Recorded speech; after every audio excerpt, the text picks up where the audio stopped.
안녕하십니까. 팔체연구소 방송 묵계 이상입니다. 여러분, 팔 체질에 대한 관심이 높아지면서 이 본인 체질을 스스로 자가 진단하는 분들이 많습니다. 근데 이 체질을 검사하거나 테스트를 할 때 반드시 알고 있어야 할 내용이 있습니다.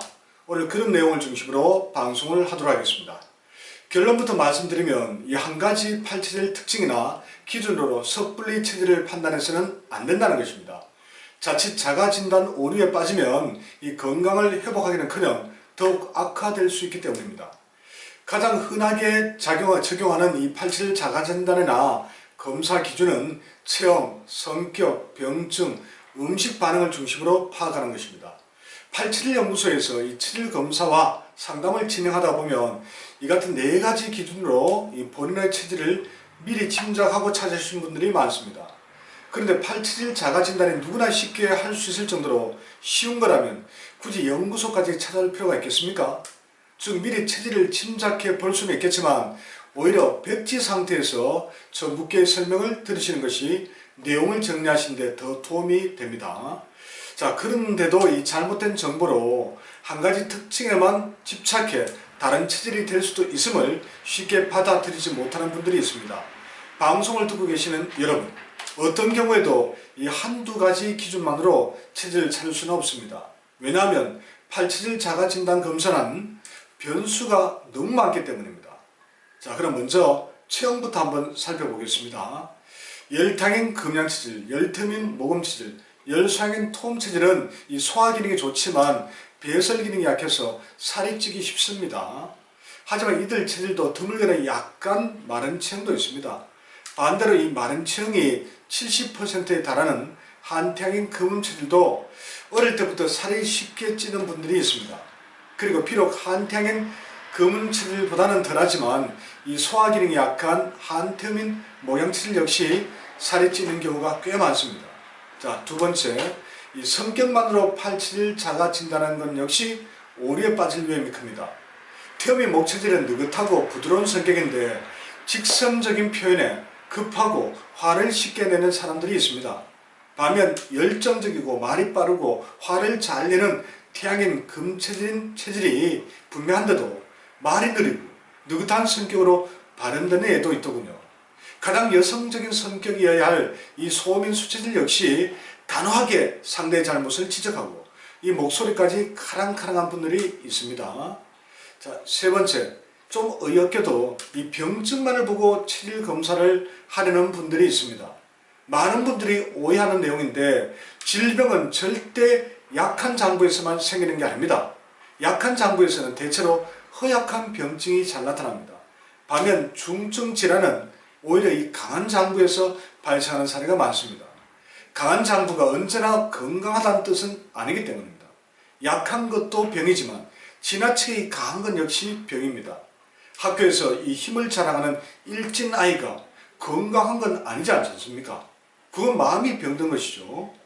자, 비기능이 탁월한 소양인, 그리고 비가 차강 장부인 열태양인 금양과 열텀인 모금도 이 소화기능에 문제가 생길 수 있습니다. 폐가 가장 튼튼한 태양인 금체질 역시 이 폐와 기관지에 당연히 병이 올 수가 있고요. 물론 질병이 생기는 근본 원인이 약한 간 때문인 경우가 대부분이라는 점은 분명한 사실이긴 합니다. 네 번째, 음식 반응 역시 팔체질 자가진단의 절대적 기준이 될 수 없습니다. 태음인 목체질도 건강하면 이 생선이나 채식을 많이 해도 불편함을 못 느낄 수 있습니다. 반면 태양인 금체질은 이 장이 내가면 이런 체질 음식이 설사가 나는 등 오히려 더 불편합니다. 이럴 때는 소음인이나 태음인 음식이 오히려 더 편안하게 느껴집니다. 그렇다고 해서 소음인, 태음인이 될 수는 없지 않습니까? 자, 소화기능이 좋은 열태양인 금양체질은 육식유지의 섭생을 몇 년을 해도 불편함을 잘 못 느끼는 애도 있습니다. 그래서 팔체질 자가진단이나 감별이 어려운 겁니다. 육식을 먹었는데 소화에 별 문제가 없다고 목체질인 것은 아니죠. 자, 이런데도 일반인들은 얕은 지식으로 성급하게 팔체질 자가진단을 합니다. 전문가라고 자처하는 분들 역시 몇 가지 체질 특징만으로 팔체질 검사를 하는 경우가 매우 많습니다. 외형과 성격과 음식 반응은 체질별 평균적 결과일 뿐인데도 말입니다. 여러분, 모든 사람이 같은 체질이라고 해서 평균적인 특징의 이 범주 안에 머물러 있을 수는 없습니다. 만약 그렇다면 같은 체질에 속하면 모든 것이 똑같아야 하지 않겠습니까? 같은 체질이라도 개인에 따라서는 중심에서 한쪽으로 치우쳐 있는 경우가 꽤 많습니다. 심한 경우는 전혀 다른 체질로 감별되기도 합니다. 여러분, 사람은 이 소품종 대량 생산으로 찍어낸 로봇이 아닙니다. 비록 장미라는 본질은 같아도 색깔은 빨간색, 분홍색, 노란색, 하얀색 등 매우 다양하지 않습니까? 지구 위에 수십억 인구가 있어도 같은 사람은 단 한 명도 없다는 점을 한번 생각해 보시기 바랍니다. 자, 다섯째, 개인별 건강 상태에 따라 체질 특징이 변합니다. 즉 기후의 정도, 즉 살이 적고 많음과 이 음식 반응 등이 개인별 건강 상태에 따라 달라질 수 있다는 이야기입니다. 성격 역시 건강 상태와 세월이 흘러감에 따라 어느 정도는 바뀌기도 합니다. 그래서 체질을 측정한 시점의 음식 반응 및 병증만으로 쉽게 체질을 판단해서는 안됩니다. 그렇게 했다가는 체질 감별 오류를 범할 수 있습니다.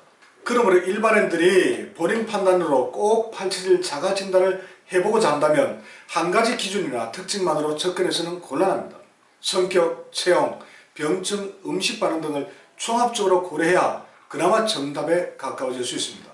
그런데 드물긴 하지만 이 모든 특징이 특정 체질을 가리키더라도 실제는 전혀 다른 체질로 감별되기도 합니다. 그래서 본인 체질에 대해 확신을 얻기 위해서는 최고의 전문가에게 확인을 받는 과정이 꼭 필요합니다. 약간 다른 이야기지만 기존 체질의학계가 정리해놓은 잘못된 체질 특징 설명 때문에 팔체질 자가진단의 오류가 생기는 경우도 많습니다. 일반인들은 대부분 이를 절대적 판단 기준으로 받아들입니다. 그 잘못된 설명인데도요. 이 점은 저 묵계가 출판한 가장 쉬운 팔체질 자가진단 책에 언급된 체질 특징을 참고하면 오류를 바로잡을 수 있습니다. 자, 지금까지 팔체질 자가진단 검사 한 가지 기준으로만 판단해서는 안 된다는 내용을 중심으로 한번 정리해 보았습니다.